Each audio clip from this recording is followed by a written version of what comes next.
I was the type of person whose only purpose in life was to just have as much quick pleasure as possible. I was hooked to video games, junk food, doom scrolling, basically anything that would give me a quick dopamine hit. But even though I was chasing pleasure all day, I was not happy. Quite the opposite, in fact. I felt like I was a loser. I was the skinny little person who was socially awkward. And on most days, I felt a bit depressed. I went from living in this hellhole to now working as a software engineer at Fortune 500 companies. I train martial arts, lift weights, and most importantly, I now feel that I have excellent mental health. Most days my mood is like a solid 8 out of 10 and I wake up just motivated and ready to do things. In this video, I'm going to show you how exactly I went from this pleasure-seeking degenerate to now becoming a hyper-disciplined man. This video is not for someone who's looking for a quick fix or some feel-good advice. This video is for the person who is in that hellhole but has ambition and wants to get out of it. So let's get right into it.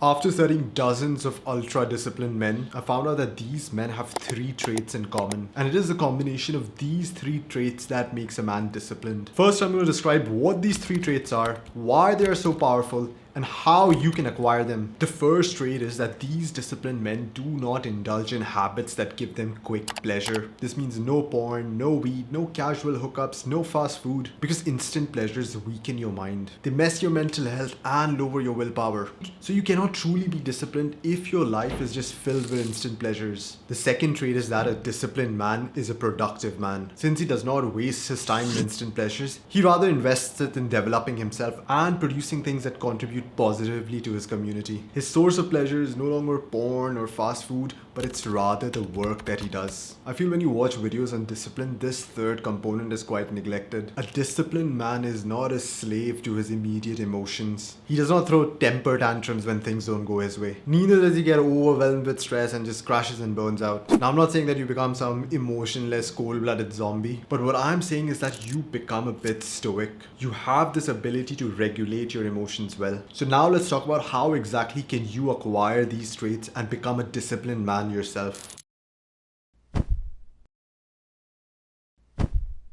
If you want to become someone with good self-control, then the short answer is you need to grow the regions of the brain that are responsible for generating self-control. One way to grow this region of the brain is by doing things that you find challenging. So what I did to build this region of my brain was that I started fasting. Fasting is when you do not eat food for a particular window of time. Because now I was resisting the urge to eat this food, I was constantly exercising my willpower for hours in a day. And I feel like this was the major contributor towards building my own impulse control. So if you're not like really skinny or underweight, then I would highly recommend that you go on maybe 2 fasts a week. And on those 2 days, you probably skip out all meals and just have dinner. The second challenging thing that I would do is that I would take cold showers each morning. You know, the actual 2 to 3 minute long cold shower is not the most challenging part. The most challenging part for me is the stress you face before you go to the cold shower. And when you repeatedly overcome this obstacle of getting yourself in cold shower, then this does wonders for your willpower. What I visualize when I take cold showers is that I am some Viking who's just jumped into a frozen lake, and when I come out of it, I become essentially unstoppable. Now, there are a gazillion other ways you could try and put yourself in challenging situations. Just remember that when you are doing these challenging things, only use a dose that is slightly challenging and you know you can tolerate it. If the dose is too much, then the thing is going to appear way too challenging and you're probably going to procrastinate doing it. You know what the interesting part is?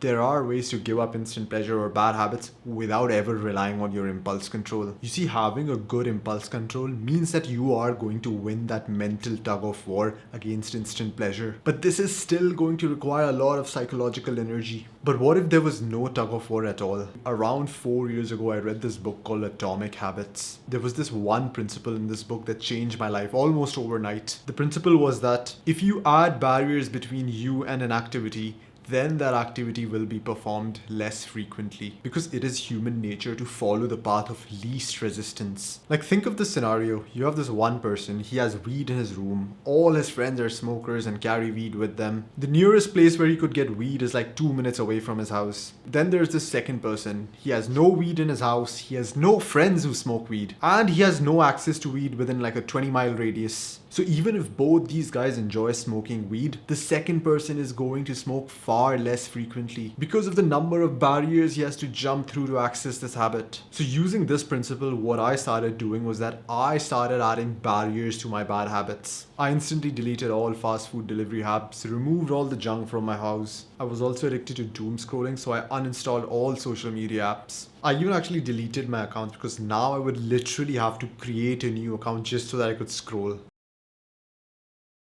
Think of someone who's just addicted to porn or weed or any other bad habit, and this person cannot even go an hour without indulging in this bad habit. But that very same person can actually sit through a 13-hour long flight without even thinking about that bad habit. That's because the environment that they are in when they're inside that plane is so vastly different from the type of environment they're used to consuming the bad habit. So if you truly want to break free from these instant pleasures, then it is essential that you change your environment, because your environment now reminds you of how much fun these bad behaviors actually are. If all your friends smoke, then cut them off and get out of that environment. If you watch porn in your room, then change the way that your room looks. Change the color of the curtains, reorient a chair, change the wallpaper of your devices. Make your brain believe that, whoa, this is a completely different environment that I am in. And this place is not a place where I can consume this bad habit.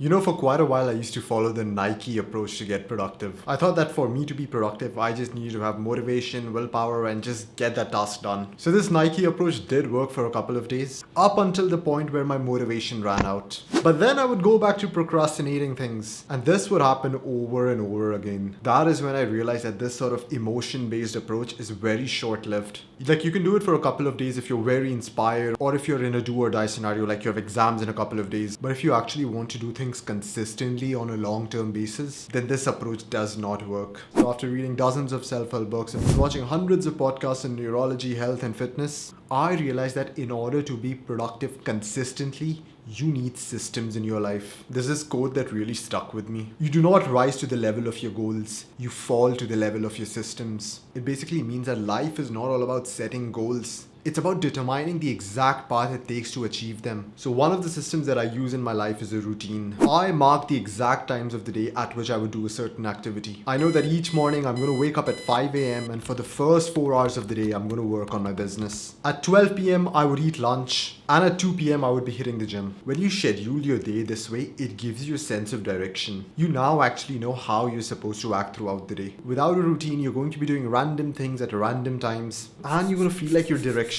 Now, whenever I suggest to a person that, bro, you should be living your life by a routine, they immediately get very defensive, saying that, hey, I value spontaneity, it keeps my life fun. And there is some truth to it, like spontaneity can be really fun, but you can actually schedule this fun spontaneity within a routine. So what I do now is that I have a lot of fixed tasks, especially early on in the day. And then I have a period of time where I'm essentially free. That is where I explore new things and leave room for spontaneity. But if you insist that your entire day should look like one spontaneous ball of fun, then you're going to find it very hard to do anything consistently. The next sort of system that I have is a personal set of rules. Over the years, I've observed that when I do or when I don't do certain things, then my discipline, productivity, mood, all these things suffer negatively. That is when I came up with this idea of creating a rule book where I have a few do's and don'ts about my life. For example, I have this one rule that I'm going to be putting my phone on flight mode at least 30 minutes before bedtime. Because I realized that when I get stressful or exciting news late at night, then it really messes up my sleep. And the next day I wake up feeling like crap and I become extremely indisciplined. Another rule I have is that I don't have any social media apps on my phone because of the distractions that they bring. I feel that when you keep getting notifications throughout the day, then your attention gets fragmented and you're never truly absorbed in the thing that you are doing. The next rule I have is that I am never going to overtrain. I realized that some days I would train too hard in the gym, and for the next 3 or 4 days I would be sore and I wouldn't feel like doing anything productive. So I made it a rule for myself that most of my workouts are going to be under 80% intensity, except for like a few selective days. And looking at this, you might be like, bro, what the hell, life with rules and all that stuff, it's quite boring. But the truth truth is that these rules have made my life a lot more fun. Like, my overall sense of happiness is higher when I stick to these rules. So try not to have this negative image of rules and instead try to think of rules as your friends. And also make sure that these rules are written down someplace which is easily accessible to you and they're not just stuck in your head. Because when you have these rules written down, then you're far less likely to break them. Finally, know that writing down good rules is an art. I really recommend that you don't write rules like, I am not going to smoke or I am not going to watch pornography, but rather focus on things that lead you to smoking or lead you to watching porn. Maybe write a rule such as, I am not going to hang out with people who smoke. Or I am not going to use Reddit or Instagram because it triggers my lust. Think of all the tiny failures that happen before you commit the big failure. And those tiny failures are the ones that should be addressed by a rule book. Hey, if you would like to work with me to help you build rock solid discipline and quit bad habits, then make sure that you click on the link in the description and book a one-on-one call with me. In this call, we'll discuss where exactly you are in life and what exactly are the tools you need to hit your goals.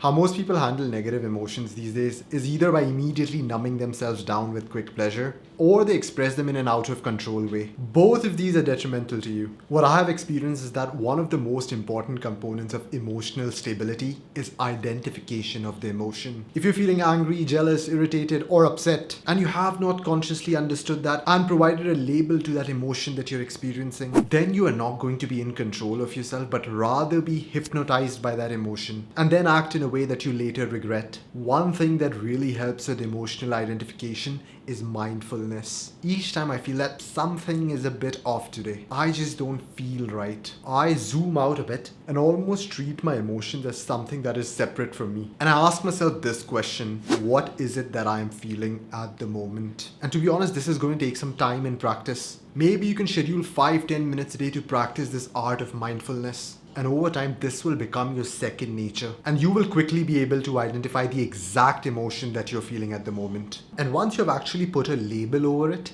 then half the battle is already won. Now it becomes way easier to control and navigate that emotion. So once you have the label, the next step is to figure out the root cause of that emotion. Like, why exactly are you feeling the way that you're feeling? I might be feeling angry today because a person told me 3 days ago that my videos are not good. And if I don't understand this real reason why I'm angry, then I'm just going to be like a raging bull trying to impale anyone and everyone that I see. But as soon as you identify the root cause of your rage or sadness, now you kind of have a target to focus on, and everyone else is now marked as innocent. And you no longer feel rage or anger towards them. Now, in some cases, the root cause for an emotion might not be that obvious. Perhaps it happened 10 years ago back when you were still a kid. Or that the root cause is just so complex. That is why I highly recommend journaling. When you put your thoughts down onto a paper or on the screen, this allows you to untangle your own thoughts and reorganize your own brain. And you will be shocked, this process of journaling is going to help you connect the dots and identify the root cause of your emotions. So you have identified the emotion, you have identified the root cause. Now the next question becomes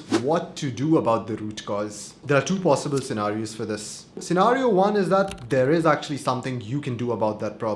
Scenario two is that that thing is out of your control and there's nothing you can do about it. So when it comes to scenario one, when things are actually in your control, I want you to visualize that situation as a chessboard and just ask yourself this exact question: what are the right moves I need to make on this chessboard to get the outcomes that I want? The reason why this chessboard framework works so well is because it removes all the emotions out of the equation. And now you can address that situation purely rationally without letting anger or grudges blind you and make you make faulty moves. But when it comes to scenario two, where there's actually nothing you can do about that situation, that is when the practice of stoicism is essential. Stoicism is this philosophy of life that you should only be concerned with things that are inside your circle of control. And if something lies outside that circle of control, then there's literally zero benefit of thinking or sulking about it. I'm someone who's 5'10", and back when I was a teenager, I used to feel really bad about the fact that I was under 6 feet. And I would just keep ruminating about how much better life would be if I was just 2 inches taller. So what this constant thinking and sulking did was,